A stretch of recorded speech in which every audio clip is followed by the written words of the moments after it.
Welcome back. So glad y'all are here. Thanks for coming up here with me.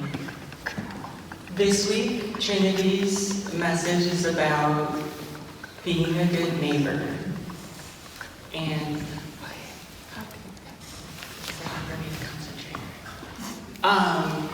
so I've been thinking about that for the last couple of days and just thinking about what I wanted to share.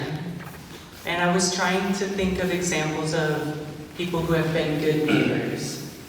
And what came to my mind was that when I was a kid, we had this television show called Mr. Rogers' Neighborhood. Oh yeah, I know that. Yeah. And so that aired for like 30 years. What?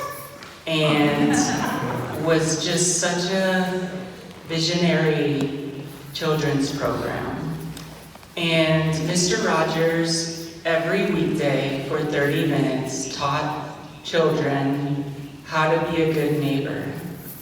And so I was refamiliarizing myself with that program and some of his teachings and wanted to just bring one that I could share with you all today. So I was kind of looking through some of the old videos of that.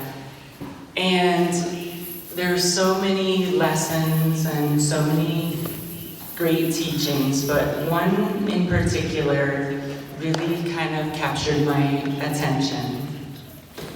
And it was toward the end of the airing of that show. And Mr. Rogers was sharing that so many people come up to him and there's a very common question that they ask him, like the question that he would hear more than any other thing. And if you know Mr. Rogers, he was probably one of the most gentle people you could possibly imagine. Just very nurturing, very soft-spoken, very calm, just kind of absolute kind of gentleness. And so the question that people asked him more than any other thing was, Mr. Rogers, do you ever get mad?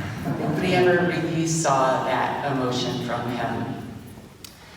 And so he shared that, of course, he got mad, and he shared a story about a time where he had a particularly tough day at work, and a lot of frustrations. And work ended, and on his way home, he stopped to visit his grandchildren, who were in the backyard, and they were playing and squirting water with hoses. And he was still kind of in some of his frustration, and he made it known that I do not want to get wet.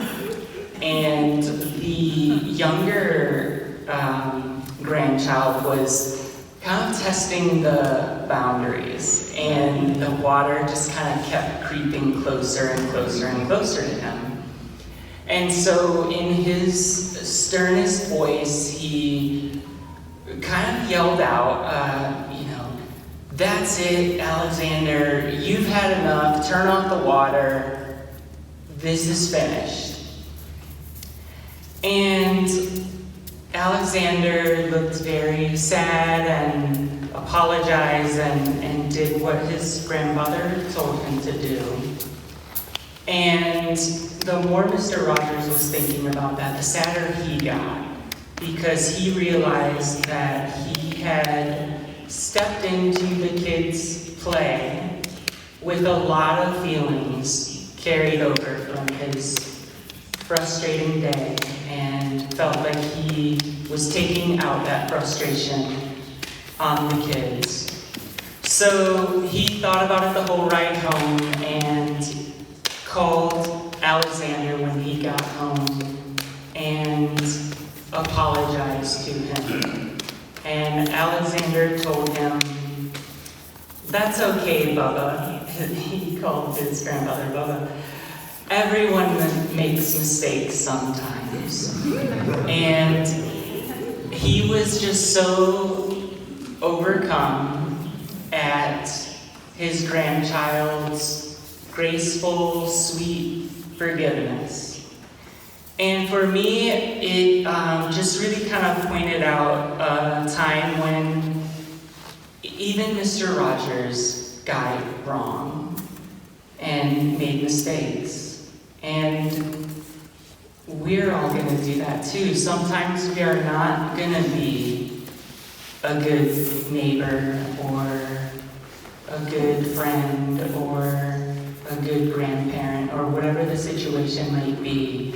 But it's such a sign of great maturity to be able to acknowledge that and to be able to say we're sorry and to be able to make amends.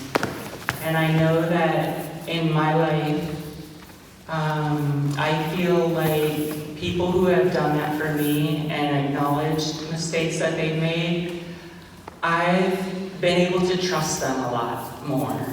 And I feel like when I have done that, made mistakes and expressed my regret and offered my apology, people have trusted me more. So that was just a lesson that I was really glad to be reminded of, and that was the one in our short time together that I wanted to share with you all. So will you pray with me? Thank you, God, for this beautiful day in the neighborhood. To everyone I meet, let my heart convey the question, won't you be my neighbor? Amen. Amen. Thank you. You remember the song.